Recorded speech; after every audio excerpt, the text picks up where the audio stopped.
অসংখ্য লেয়ার বিশিষ্ট এই খাজা পিঠা তৈরি করে আপনি কিন্তু 6 মাসের মতো বয়মে রেখে খেতে পারবেন। এটা দেখে হয়তো বোঝা যাচ্ছে অনেকটা সানফ্লাওয়ারের মতো দেখা যাচ্ছে, তাই না? খেতে গিয়ে সেই টেস্টি, এটা অনেক বেশি ক্রিস্পি, একদমই মানে অন্যরকম, মুখে দিলেই মিলিয়ে যাবে। আর হাত দিয়ে এভাবে চাপ দিলে একদম কিন্তু গুড়গুড়া হয়ে যাবে ভেঙে। মোচমোচে এই খাজা পিঠা বানানোর জন্য লাগবে ময়দা, আর এই ময়দাটা আমি এখানে নিয়েছি প্রায় 1.5 কাপ পরিমাণ। দিলাম আমি সামান্য পরিমাণ লবণ, দিয়ে দিচ্ছি ঘি। আর ঘি দিলে টেস্টটা অনেক বেশি ভালো আসে, কারণ যেহেতু আমরা এটা দীর্ঘদিন রেখে খেতে পারবো, তাই কিন্তু ঘি দিলে ঘিয়ের স্মেলটা অটুট থাকে। আর এই ঘিটা কিন্তু আপনারা আমার কাছে পেয়ে যাবেন, এই নাম্বারে কল করলেই কিন্তু নিতে পারবেন। এটা আমার নিজের হাতে তৈরি করা দানাদার ঘি। এখন আমি সব উপকরণগুলো ভালোভাবে মিশিয়ে নিচ্ছি, মানে শুকনো উপকরণগুলো হাত দিয়ে একটু সময় নিয়ে এভাবে করে কিন্তু ঘিয়ের সাথে ময়দাটাকে মিশিয়ে নিতে হবে। এতে করে এটা অনেক বেশি ক্রিস্পি হবে। এখন নর্মাল টেম্পারেচারে পানি দিয়ে আমি কিন্তু একটা ডো তৈরি করে নিচ্ছি। আর ডোটা কেমন হবে, রুটি পরোটা বানানোর জন্য যেরকম ডো তৈরি করে ঠিক ওরকম না, তার থেকে কিছুটা একটু শক্ত থাকবে। মানে খুব বেশি শক্ত বা খুব বেশি নরম তা না। এখানে আমি আবারও 1 টেবিল চামচ পরিমাণ ঘি দিয়ে দিলাম, দিয়ে খুব ভালো করে একটু মানে মিশিয়ে নিচ্ছি, যাতে করে উপরটা ড্রাই না হয়ে যায়। আর এখন আমি এদিক থেকে শিরা তৈরি করার জন্য 1.5 কাপ পরিমাণ চিনি, 1.5 কাপ পানি, সামান্য পরিমাণ আমি ফুড কালার অ্যাড করলাম। এখানে দিয়ে দিচ্ছি 2 ফালি লেবুর রস। আর লেবুর রসটা দিলে টেস্টটা অনেক বেশি ভালো আসে, শিরাটা জমে যায় না। আর এই তো এখন কিন্তু আমি একটা পাতলা শিরা তৈরি করছি, খুব বেশি ঘন না, কিন্তু দেখে হয়তো বুঝতে পারবেন। চুলা এখন অফ করে দিব, শিরাটা একটা পাশে রেখে দিব, তার মধ্যে দিয়ে দিচ্ছি 1 টেবিল চামচ পরিমাণ ঘি।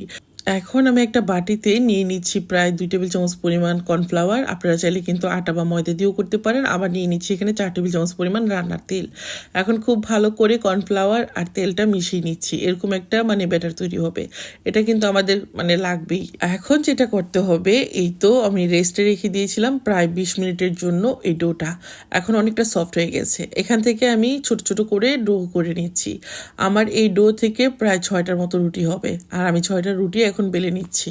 রুটিগুলো কিন্তু খুব মোটা করে বানানো যাবে না, একটু পাতলা করে একটু বড় করে রুটি বানিয়ে নিচ্ছি।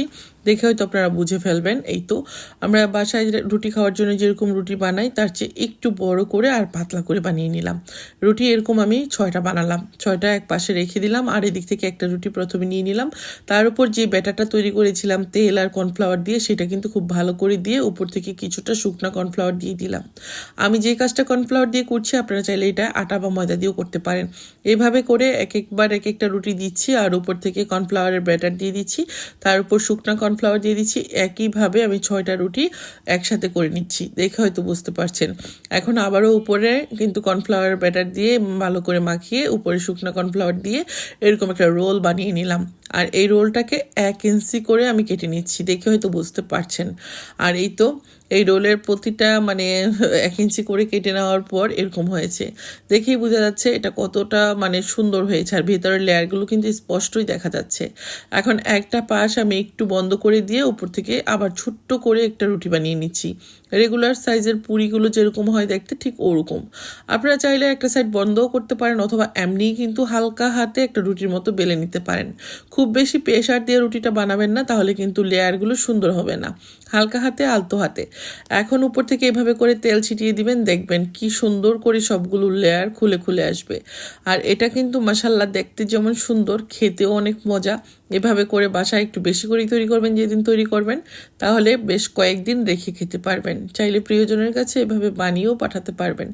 দেখুন কত সুন্দর লাগছে না মাশাআল্লাহ। এই তো আমার পিঠাগুলো কিন্তু ভাজা হয়ে গেছে, এর থেকে বেশি ভাজার দরকার নেই। এখন নামিয়ে নেওয়ার পর কিছুটা কালার আসবে, তবে এই পিঠাটা কিন্তু একটু অল্প আঁচে ভেজে নিতে হয়। আমার সময় লেগেছে প্রায় 4 মিনিটের মতো। যেহেতু পাতলা, তাই কিন্তু খুব বেশি সময় লাগেনি। নামিয়ে নিচ্ছি।